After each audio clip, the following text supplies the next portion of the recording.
In Zechariah chapter 4, verse 6, right? It says, "Not by might nor by power, but by my spirit, says the Lord of hosts." After Zerubbabel led the first wave of exiles back from the Babylonian captivity, he was called by God to rebuild the temple in Jerusalem. And there is no doubt in my mind, and as I pondered on this and I started thinking, and I said that probably he pondered on how difficult the assignment would be. Humanly, he probably did that. But in Nehemiah chapter 4, we see that the building project itself was huge. He did not have the workers that he might have wanted. Probably didn't have the tools that he wanted. But also he faced opposition from the Samaritan people. But now we get to the words in Zechariah chapter 4, verse 6. "Not by might, not by power, but by my spirit, says the Lord." The message that the prophet Zechariah received from an angel, it was a reminder of what was empowering him for the task ahead. But it was also an encouragement for Zerubbabel himself to not focus on the possible disabilities and obstacles ahead, but rather to keep his mind focused on the Lord, which was obviously his only source of strength.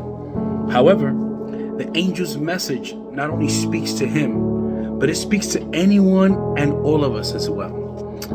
I want to talk to everybody, especially to those that, and if this is you, which has had for some time, and even you that are running from the assignment that God has called you to do. This encouragement that God told his manservant, and that now he's telling you, comes with an assignment from the Lord. Well, let's dig this out. For starters, every one of our assignments from the Lord will not be accomplished by any means by human might. And it could just very well be that our assignments may be huge, and we may think that we need an army or militia of people to help. And we might get into the thought process of thinking that it would take more than an army to get the job done. And in the process of these assignments, we may face opposition from enemies, and even, it was my word again, frenemies. Friends that are really your enemies. And we may even think we will need an army of people to defend us, defenders, and that it will take more than an army to fend off the opposition. But we have to trust on He that won't send us to do anything. Talk about God. He won't send us to do anything where His grace and favor will not cover us.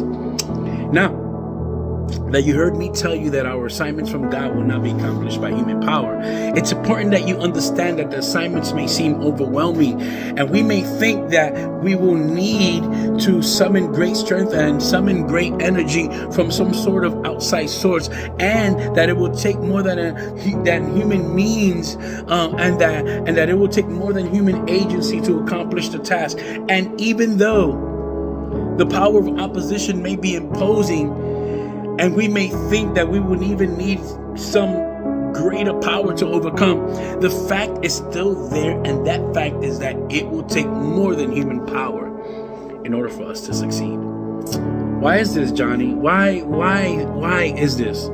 Simple. Because our assignments from the Lord will be accomplished by what? The Spirit of the Lord. Remember the words? Not by might, not by power, but by my Spirit, says the Lord. And because of that, dude, sister, brother, there's no need for an army to help us. There's no need for an army to defend us, and we will not need great strength and energy, because the Spirit of the Lord will go to work for you, for me, for us. He will work through whatever helps and defenses we have available, and He will use whatever strength and power we have at hand in order to accomplish the assignments of the Lord. Here's a nugget for your spirit before I leave you though. Stop trying. Stop trying to muster an army, and stop trying to ginger up great strength, because the victory does not depend on might, and it does not depend upon power that you feel it should be yours. It solely and only depends upon the Spirit of the Lord.